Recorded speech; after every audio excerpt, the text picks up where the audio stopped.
Before I start, thanks for inviting the NFU to come and talk about training opportunities within agriculture. As I said, I'm Lee Osborne from the National Farmers Union. I'm the NFU's Skills and Training Policy Advisor, so representing our members' interests in those areas. And I'm also responsible for the Secretariat of the AgriSkills Forum and Management Group, which I'll come on to explain about.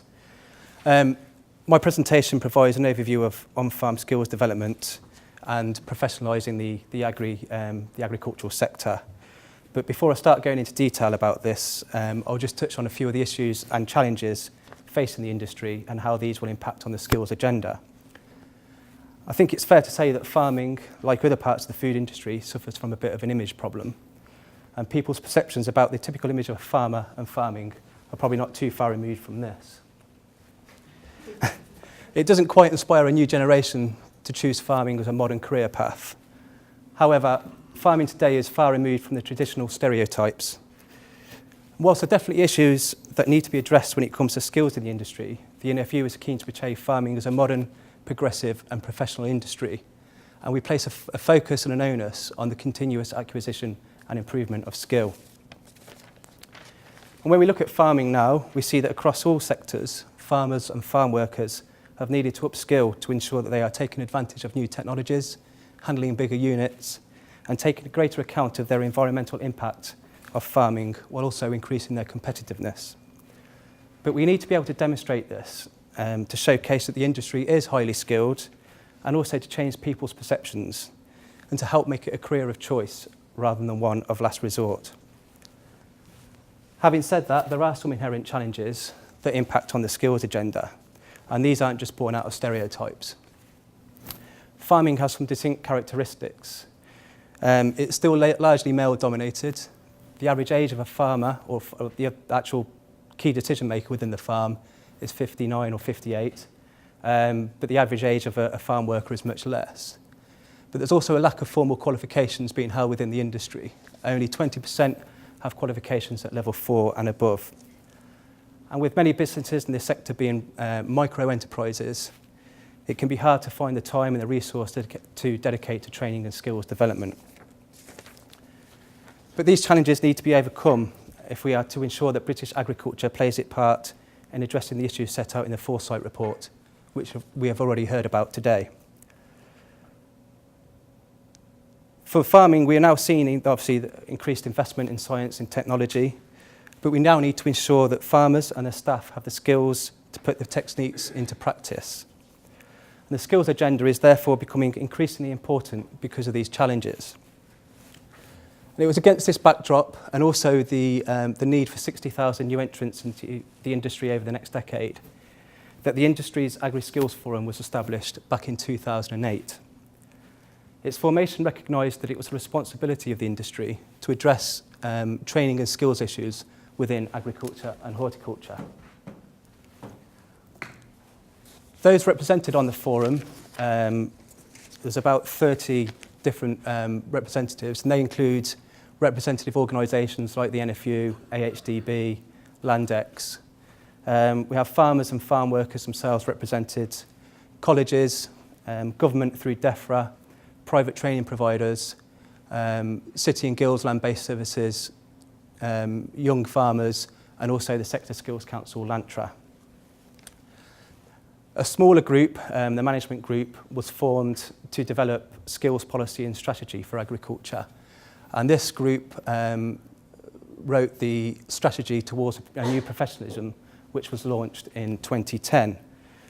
And this was supported by all organisations on the forum and also government, with the Secretary of State at the time, Hilary Benn, keen to promote this. And the government now are also keen supporters of the strategy and the group, and see the AgriSkills as the first point of call on skills issues within the industry. Now, the whole concept of the strategy is based around professionalism and sustainability. The definition of professionalism used within the strategy is engagement in an activity for gain or reward, and with a high level of competence that is clearly demonstrable, inspiring confidence. And the strategy has a mission to accomplish 5 things. Firstly, to formally recognise the professionalism of the workforce through a framework that can record, validate and track skills provision and CPD. Secondly, to promote a culture across the industry that values investment in training and skills to improve business performance. Thirdly, to use professionalism and the highly technical nature of the sector to encourage new entrants. Fourth, to seek farm businesses establishing profit, and also finally to establish a robust partnership between industry and government. And to achieve this vision, the AgriSkills Forum has set out 5 objectives, which I'll come on to talk about. And an action plan has been created to make progress against these objectives. The first objective, and central to the plan, is a need to recognise existing skills and skills development activities. Currently, mainstream ways or government ways of recognising and recording skills measure formal full qualifications. And this isn't always applicable to agriculture. They therefore fail to recognise much of the development that occurs through CPD or small, informal pieces of training that many micro-businesses and agricultural businesses carry out.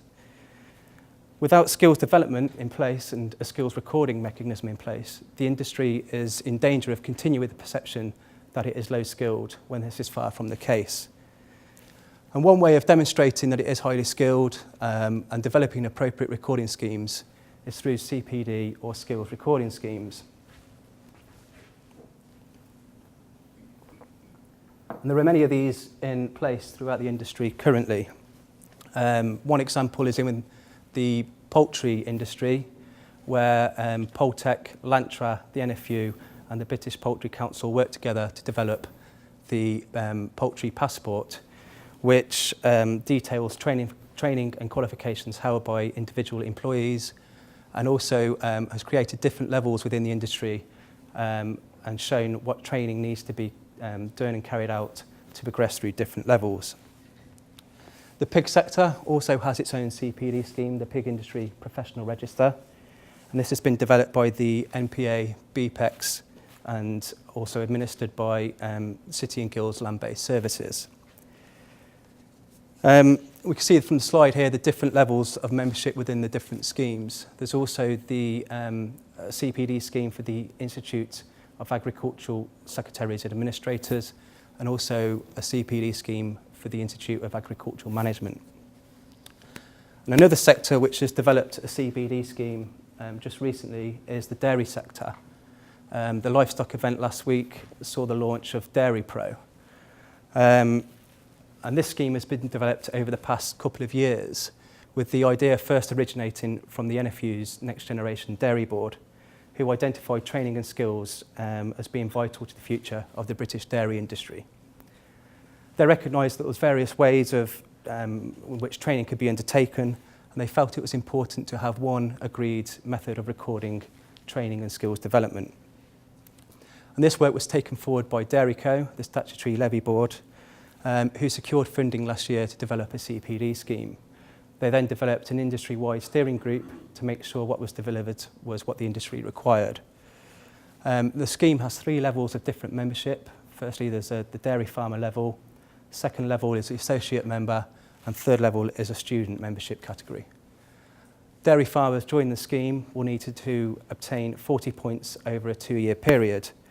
And membership is a demonstration that the dairy farm will show a commitment to ongoing training and skills development. The scheme is monitored and validated by BASIS, and dairy farmers can collect points at any meeting, seminar, conference or training event that they attend, which will help with their personal and business development. The second objective of the AgriSkills Forum was promotion of skills development as being central to business improvement. And to help do this, the Forum is making sure we have both the mechanisms in place and support for the delivery of the right skills and training for the farming industry.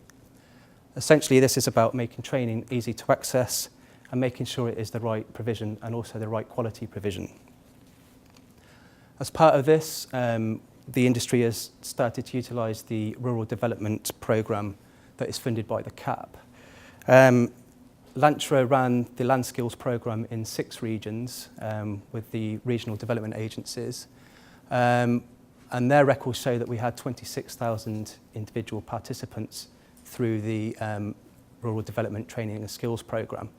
And as Richard Safe has already mentioned, the Duchy College in the southwest led the regional programme in that area as well. And now DEFRA have taken this on with training to start to be delivered in October 2012, with 20 million allocated to training and skills for farmers and other rural industries as well. And the AgriSkills Forum has played its part in this by feeding back to DEFRA about the skills needs and priorities of within agriculture. And the NFU will also be working in terms of the future RDPE programme to promote the training that will be delivered and also provide kind of meeting facilities to make sure our members can access the training and skills they need. Other examples of skills development that we have seen has come through knowledge exchange programmes through AHDB training initiatives. These include, for example, the eBlex Better Returns programme, which encourages British beef and sheep producers to evaluate their business, to identify where improvements could be made in terms of cost reduction, environmental impact and animal performance as well. The AHDB have also included in their corporate plan a focus on skills and training. And other initiatives include the HGCA, who have run arable business groups and discussion forums, and the Potato Council have also built an agricultural training facility, which I think saw more than 400 people attend within the last year. And BPEX have also recognised the importance of skills and training through working with DEFRA, LANTRA, and also the National Pig Association to develop their national skills strategy, which I think is now in about its 5th year, and includes different competence courses and professional qualifications, and also a Pig Trainer of the Year award as well. The third objective was around promoting the industry as an attractive and progressive place to work. And this was about creating CPD and lifelong learning, so that those coming into the industry, the new entrants, will come with an expectation that the industry is professional and there is the opportunity there for lifelong learning and training and skills. So organisations on the forum have been working together to promote the industry. And examples of this have been through the Fresh Start initiative and its training academies. Over the past 6 years, Fresh Start has helped to bring new entrants into farming with a particular emphasis on the business and entrepreneurial skills. They have now received funding within the last year to focus on specialist academies following the launch of their Pig Academy, which was really successful in 2011. They've got funding to launch a specialist dairy academy next month, followed by an Uplands Academy in the spring next year. Another initiative that has the support of the industry and the AgriSkills Forum in particular is the Careers in Farming and Food Supply initiative, which aims to target 15 to 16-year-olds initially to promote agriculture and its various career options. This will be done through a website and also using STEMnet ambassadors to go into schools to try and change teachers, parents and careers advisors' perceptions about the industry, but also talk to pupils about the career options within agriculture and maybe get them to think of industries that haven't perhaps been on their radar initially. A further priority for the AgriSkills Forum and its partners has been to work together to promote apprenticeships. These are obviously the government's preferred method of training currently, and a lot of activity and work has been undertaken to promote these. From the NFU's point of view, we have tried to promote apprenticeships within agriculture through radio interviews in conjunction with LANTRA as well. And we have also used our in-house publications to promote the benefits of apprenticeships to our membership base, and also using case studies to get across how people would employ an apprentice and also what they could expect to get out of it as well. We've also produced a business guide on employing an apprentice to help our members, and also have undertaken a survey to gauge the level of awareness and knowledge within the industry about apprenticeship schemes. We are now seeing apprenticeships rise within agricultural crops and livestock. You can see that in 2008-09 there was around 440 starts, and this increased to 730 in 2009-10, and again increased last year to 150.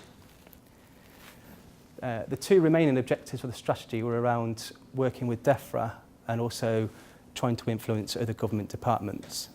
We have seen progress in this area, with DEFRA now recognising the importance of skills within agriculture and the skills and training agenda in general. And they've also helped us to coordinate discussions with the Department for Business, Innovation and Skills. This might sound quite a minor issue, but I think there's been significant progress in this area because this hadn't happened previously. And obviously outside the RDPE funds, the Department for Business, Innovation and Skills are the main source for skills and training information and funding.